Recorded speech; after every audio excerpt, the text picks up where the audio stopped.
جی وعلیکم السلام ورحمۃ اللہ وبرکاتہ۔ محترم بھائی نے یہ پوسٹ بھیجی ہے جی، پوری دنیا غیر مقلدیت کو کھلا چیلنج۔ یہ لمبی چوڑی پوسٹ ہے، نیچے لکھا جی آج کے نام نہاد اہل حدیث کی علامات۔ نمبر 1 جی، تقلید کو شرک کہتے ہیں۔ اچھا جی۔ نمبر 2، ایک مجلس کی 3 طلاق کو ایک مانتے ہیں۔ ٹھیک۔ تراویح کی 8 رکعت کو سنت مانتے ہیں، 20 رکعت کو سنت نہیں مانتے۔ ٹھیک۔ وتر کی 1 رکعت پڑھتے ہیں، اگرچہ جائز 3 بھی ہیں، 5 بھی ہیں، 7 بھی ہیں، لیکن ویسے نہیں جیسے حنفی پڑھتے ہیں۔ ٹھیک۔ ایک ہاتھ سے مسافہ کو سنت کہتے ہیں۔ جی۔ جمعہ کے لیے صرف ایک اذان دی جائے گی، 5 وقتہ نمازوں کی طرح پہلی اذان نہیں دی جائے گی۔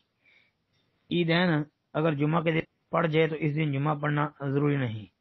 نائلون اور سوتی موزے پر مسح کو جائز سمجھتے ہیں۔ اچھا جی۔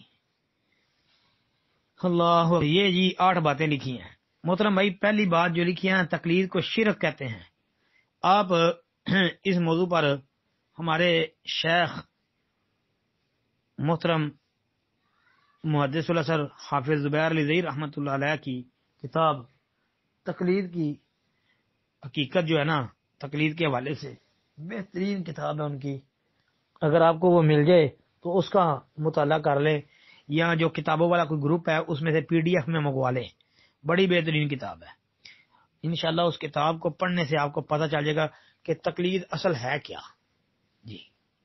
دوسری بات کہ ایک مجلس کی 3 طلاق کو ایک مانتے ہیں، یہ جی اہل حدیثوں کو یہ تانا دیا گیا ہے۔ محترم بھائی جی، الحمدللہ ہم ایک مجلس کی 3 طلاق کو ایک ہی مانتے ہیں، ایک رجی طلاق۔ جی، صرف ہم ہی نہیں مانتے، ہمارے امام اعظم محمد الرسول اللہ صلی اللہ علیہ وسلم نے ایک مانا ہے۔ سنن نبی داود کے اندر حدیث ہے کہ ایک صحابی نے ایک مجلس میں اکٹھی 3 طلاقیں دے دی، تو نبی علیہ السلام کو پتہ چلا تو آپ علیہ الصلوۃ والسلام نے کہا کہ بھائی رجوع کر۔ صحابی نے کہا جی کہ میں نے تو 3 طلاقیں دے دی ہیں۔ اللہ کے نبی نے کہا مجھے پتہ ہے، اور ساتھ حدیث میں یہ ہے فرمایا ان کہ یہ ایک ہے۔ سنن نبی داود کتاب الطلاق پڑھ لیں۔ جی۔ اس کے بعد تراویح کی 8 رکعت کو سنت مانتے ہیں، 20 رکعت کو سنت نہیں مانتے۔ محترم بھائی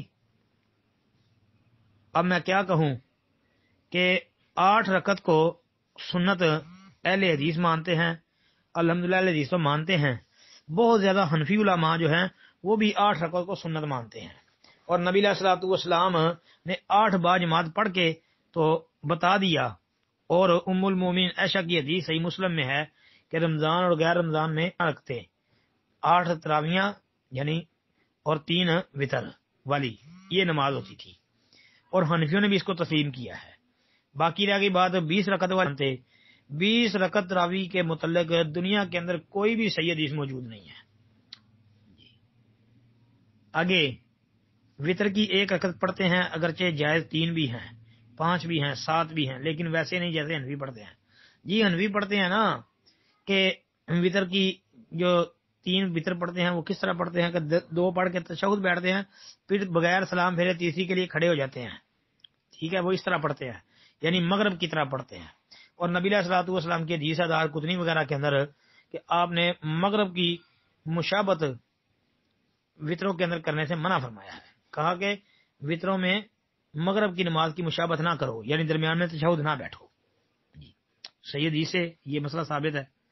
اور پھر ہمیں تانا دینے سے پہلے خود دیکھو نا، وہ 1 انگلی ہماری طرف کرتے ہو، 4 آپ کی طرف بھی ہوتی ہیں، یا کم از کم 3 تو آپ کی طرف جا رہی ہوتی ہے نا، اگر انگوٹھے والی انگلی کو نکال لیا جائے تو بھائی سوچو، مولوی انور شاہ کشمیری دیوبندی دارالعلوم دیوبند کا سب سے پہلا شیخ الحدیث حنفی تھا، اور اس نے فیض الباری کے نام سے بخاری کی شرح بھی لکھی ہے، اور مولانا انور شاہ کشمیری جو ہیں انہوں نے یہ حدیث کو صحیح مان لیا۔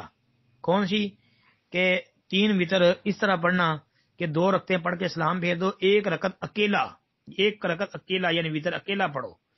اس حدیث کو صحیح مان کے شاہ صاحب کہتے ہیں کہ میں 14 سال تک اس حدیث کا جواب تلاش کرتا رہا۔ کیا ترجمہ جواب تلاش کرنے کا؟ کہ میں اس حدیث کو رد کرنے کے لیے، اپنے مسلک، اپنے حنفی عقیدے کو بچانے کے لیے جو ہے نا، اس حدیث کے رد کے لیے 14 سال میں دلیل تلاش کرتا رہا، تو کوئی دلیل مجھے تسلی بخش نہیں ملی۔ تو اندازہ کرو یہ حدیثوں کو رد کرنے کے لیے 14 سال دلیلیں تراشتے رہتے ہیں، تلاش کرتے رہتے ہیں۔ جب صحیح حدیث آ گئی ہے تو مان لو، ہمیں تانا دیتے ہو۔ ہم اللہ کے فضل سے ایک رکعت وتر اگر پڑھتے ہیں سنت کے مطابق پڑھتے ہیں، 3 بھی پڑھتے ہیں ہمارے، لیکن سنت کے مطابق پڑھتے ہیں، یا 2 پڑھ کے سلام پھیر کے 1 اکیلا پڑھتے ہیں، یا 3 اس طرح پڑھتے ہیں کہ درمیان میں تشہد نہیں بیٹھتے۔ یہ بھی مستدرک حاکم وغیرہ کی صحیح حدیث سے ثابت ہے جی۔ اور 5 بھی بسا اوقات پڑھ لیتے ہیں، اگرچہ بعض جماعت رمضان میں نہیں پڑھتے جی، 7 بھی پڑھ لیتے ہیں۔ 9 رکعتیں بھی اللہ کے فضل سے پڑھی ہیں، میں نے خود پڑھی ہیں کئی دفعہ نبی علیہ الصلوۃ والسلام کی سنت کے مطابق جی۔ رات کی نماز جس طرح اللہ کے نبی علیہ الصلوۃ والسلام نے 9 رکعتیں اکٹھی پڑھی ہیں، نسائی وغیرہ کی حدیث ہے صحیح۔ آگے جی، ایک ہاتھ سے مصافحہ کو سنت کہتے ہیں جی، بالکل ایک ہاتھ سے مصافحے کو سنت ہم ثابت کر سکتے ہیں، ورنہ وہ اس لمبی ہو جائے گی، پھر انشاءاللہ کبھی عرض کریں گے۔ آگے جی، جمعہ کے لیے صرف 1 اذان دی جائے گی، جمعے کے لیے 1 اذان دینا نبی علیہ الصلوۃ والسلام کی سنت سے ثابت ہے۔ حضرت عثمان رضی اللہ عنہ کے دور میں یہ دوسری اذان کا سلسلہ شروع ہوا تھا، اگرچہ بعض علماء وہ 2 کے قائل ہیں، تو ٹھیک ہے کوئی بات نہیں، وہ حضرت عثمان رضی اللہ عنہ کے اس جاری کردہ عمل کے مطابق کرتے ہیں تو ٹھیک ہے، باقی بھائی کوئی 1 کرتا ہے تو 1 بھی ٹھیک ہے، نبی علیہ الصلوۃ والسلام کی سنت سے 1 ثابت ہے، اس میں کون سا لڑائی جھگڑے والی بات ہے۔